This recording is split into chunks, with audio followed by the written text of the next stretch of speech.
ఈరోజు మేము మూసీని, చెరువులను, నాలాలను, రోడ్ల మీద అక్రమ నిర్మాణాలను తొలగిస్తే రియల్ ఎస్టేట్ పడిపోతుంది, రేవంత్ రెడ్డి వెట్లగూల కొడతారన్నారు.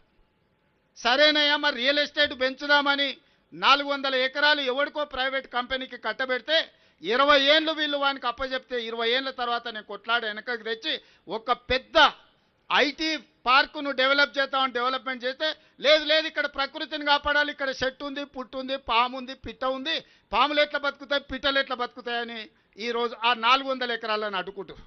అసలు మీ బాధ ఏంది? చెరువులను కాపాడి మూసి ప్రక్షాళన చేసి నాలాల ఆక్రమణలు తొలగించి రోడ్లను తొలగిస్తే ప్రకృతిని కాపాడినట్టు కదా, ఈ నగరాన్ని సుందరీకరించినట్టు కదా.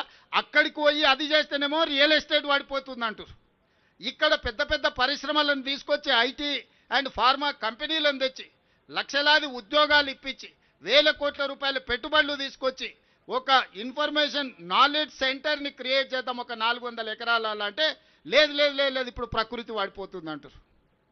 అంటే వాళ్ళ ఆలోచనలో ఉన్న ఒక విషం, కడుపు నిండా విషం నింపుకొని ఈ ప్రభుత్వాన్ని ముందుకు వెళ్ళనీయొద్దు, ప్రజలకు మేలు జరగనీయొద్దు అన్న ఆలోచన స్పష్టంగా ఇందులో కనిపిస్తుంది.